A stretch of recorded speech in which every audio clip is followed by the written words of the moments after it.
All right, welcome back to Political Pulse Live.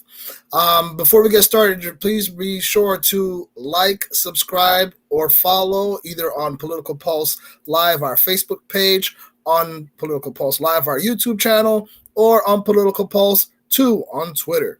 So we're back and we're going to do a follow-up episode. We last spoke with one of these most incredible people I've ever met in my life, and probably the biggest change that's going to happen to Broward County politics.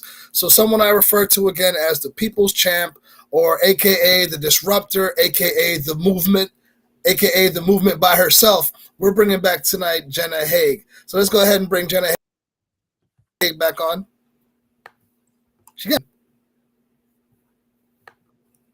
Hi, everybody. She's like, yeah, you know what? I am the disruptor movement myself. You know, she walks into a room and like the atmosphere changes. So welcome back. Smile. It's a smile. What can you do? Right? Thank you. Yeah. So last, Jenna, we were talking a little earlier. We're gonna start it off with this. Talk about the numbers, because BREC is bragging that percentage points they increased in this election. But what's the real numbers so people understand? So we actually had less of a turnout in this past election than we did at the last midterm. I don't have the exact numbers in front of me, but not even just percentage-wise, but actual number of voters as well. We had somewhere in the ballpark of 4,000 less Republicans come out to vote than we did in 2018, which in my eyes is completely unacceptable. Yeah, that's a failure from BREC, right? Not getting the vote out. Yeah. So going into your new organization now, I'm going to dive a little deeper into your new organization. Yep. Give us the roadmap, because we want candidates. We want good candidates. We want trained candidates. We want volunteers, working volunteers that love our country, and they love where we live, and they want to change the wave. So give us more of a roadmap, because I'm excited about you taking this and running with it. Yeah. I feel like we have a leader. So Broward First Conservatives, and we have our first meeting actually Wednesday night at 6:30, and it's actually at the Hard Rock. Style. Yeah, right. The meeting place has already got me. If I'm going to do it, I'm going to do it all the way, and I'm going to do it right. So the first meeting is literally going to lay out exactly what this organization is. And it's going to explain every ounce of it. But it's not just me alone. I really want to set this up with having committees and making sure that everybody that is a member and a volunteer feels valued. Because when people are valued and they feel like they're really, truly a part of something, they put their heart and soul into it. And that's what makes an organization amazing. Right. So, we have already getting ready to set up is a voter integrity organization, a committee, I'm sorry. We are going to have a candidate recruitment committee, a welcoming committee. So as you become a member, automatically you'll get basically an SOP, what it is that the organization is about, what we do, and how we expect all of us to conduct ourselves as adults, and having that candidate support, candidate fundraising, because on the other side of Broward First Conservatives, I'm actually also in the midst of starting a PAC. And that PAC is going to work hand in hand with the organization so that we have the ability to truly fundraise for our candidates and support them, and teaching candidates how they can go ahead and start these things up and really be able to use the resources that are out there that not a lot of people know about.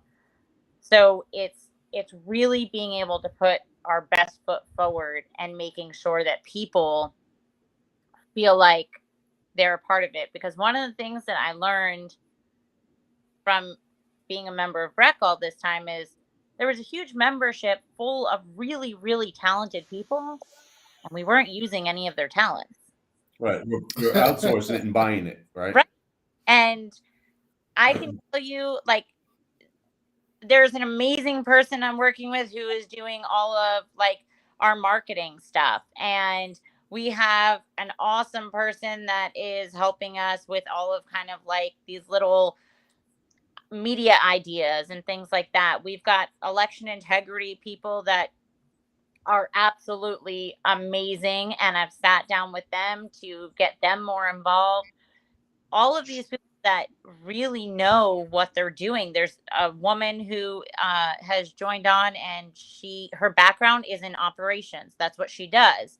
So why not use those skills to help us build that out? Right. So I have a couple questions. I mean, like Jenna, you and I, we share a common origin, kind of like the Wolverine. Anyway,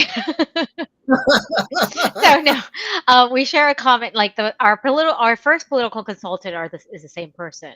Yeah. And what he set the format for us, right? So basically, like when I was deciding which district I was going to run or what seat I was going to run for, I just came with that, and then I wasn't crafted in a way that was that would make me like plausible to win, if that makes sense. Yeah. So for example, right, like I'm in my district was completely pro-choice, right? So therefore the candidate that won in my seat as a Republican, he's pro-choice. Yeah. Right. So that was very difficult because the whole time that as I'm talking to Republicans, of course, Republicans are pro-life. It's my value. I believe in it. I would never say that I'm pro-choice. Right. Right. So automatically, like it would almost seem like the feasibility of my winning is almost going to be impossible. Yeah. So when we're looking at that, what I'm saying to you, I guess, is like how do you vet a candidate, right? Like the standards that we used to use. I remember there was another group that does interviews for us. They interview candidates to vet them and see how America first they are, right? So there was that. And then you had to pass that screening, but that screening was like, hardcore red meat, conservative.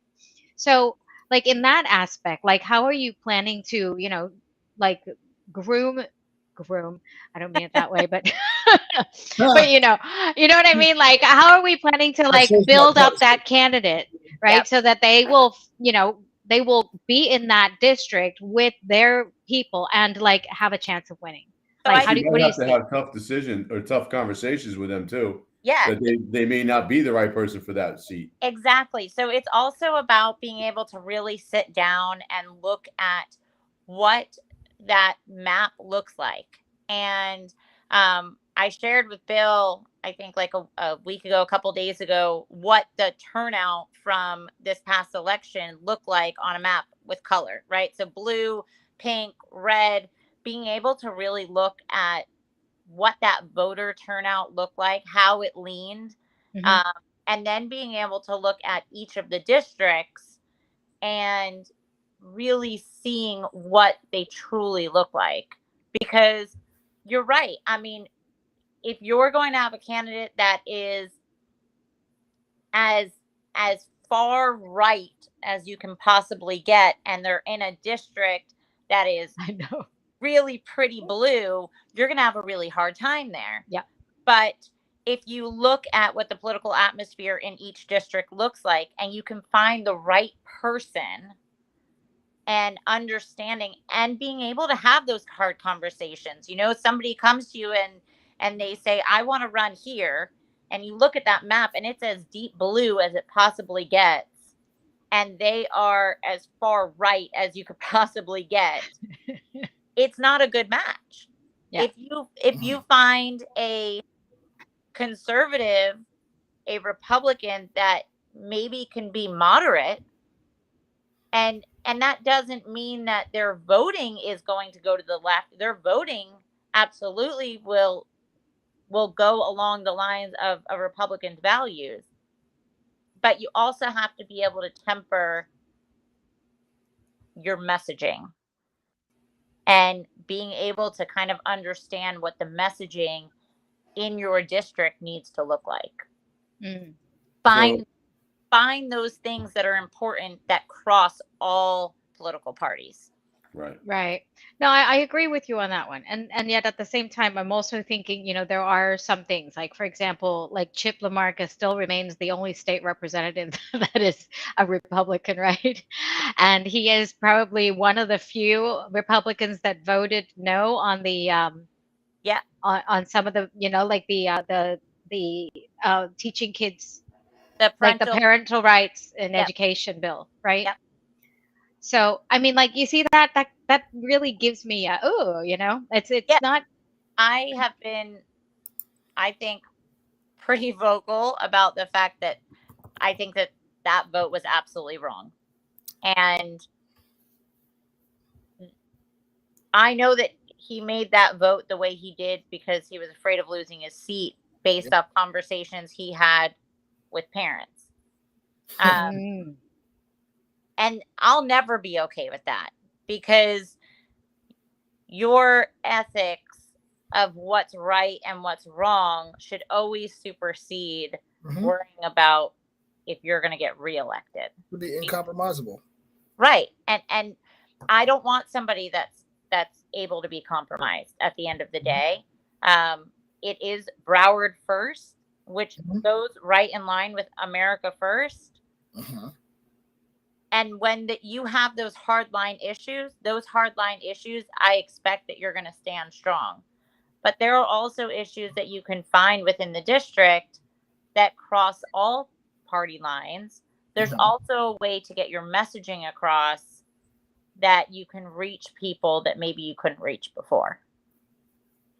Yep.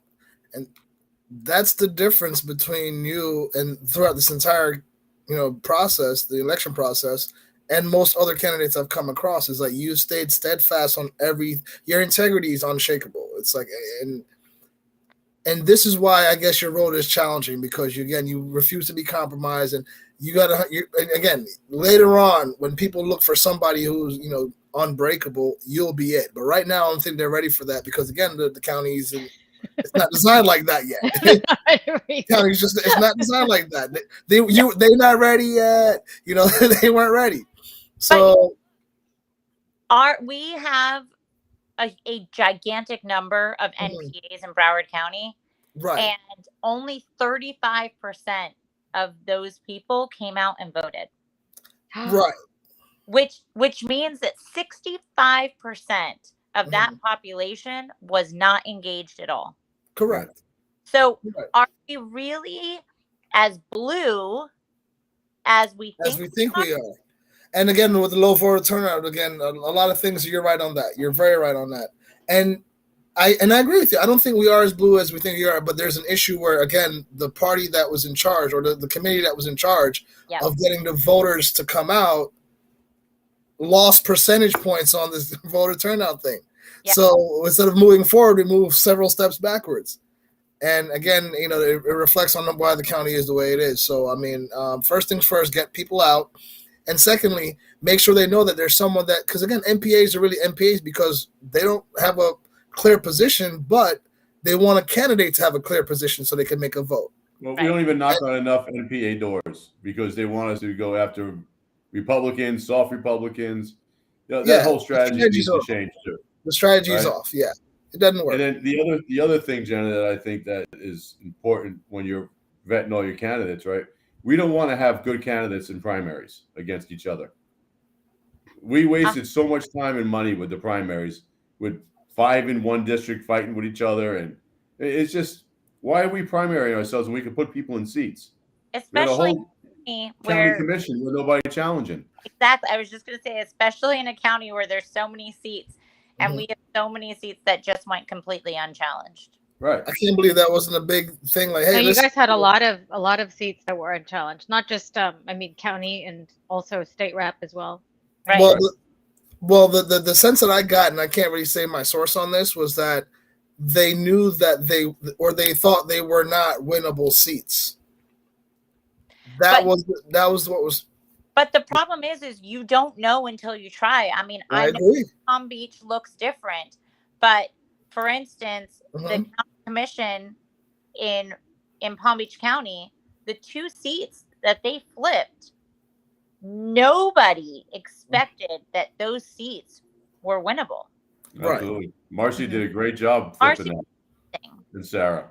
Right. And I can tell you that the weekend after the election, I was in Delray Beach doing a beach cleanup, and Marcy's opponent was supposed to be out there, and he did not show up because he was so just torn apart by his loss, because it was so unexpected. Yeah. Listen, we gotta dig deeper on this. I am loving these conversations with Jenna Hague. We gotta bring Jenna back on as things develop so she can share. Yes.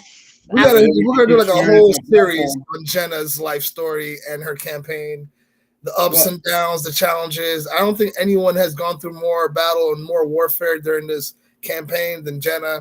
And to come on the other side of it still, ready to go to war is truly just inspiring. So so we're gonna bring Jenna back on. Hopefully you're game for it. Awesome. Awesome. All Thank right, guys. you so much for being on. It's really great. Absolutely. Thank you guys so much. Yeah, I'm looking forward to seeing what you're going to do, Jen. I know it's going to be great. Yeah. Yep. Yes. May have lost the battle, but we are going to win the war. That's There right. you go. Yeah, see, that's people's champ conversation right That's there. There we Right go. All right. Have a good night, Jenna. Guys, Thanks. All right, bye, Jenna. Bye. All right. Oh, Jenna don't want to leave. Okay. All right, so is that that's it for tonight? We're That's gonna it. wrap. That's a it. All great right, show so tonight. yeah, so it was definitely a great show. Again, Jenna Hague is one of my personal favorite people. I wanted her to win this campaign so bad, but unfortunately she did not. But probably for the right reasons, because you just add more fuel to that fire, and hopefully stuff burns red in the next couple of elections going forward. So until next time, Broward County, state of Florida, and America, this is us, Political Pulse, signing off. Please make sure you click follow and like on our Political Pulse live page on Facebook, also on YouTube, and if you're on Twitter, it's Political Pulse 2. So until next time, America, 2. Say Bye. Bye, everyone.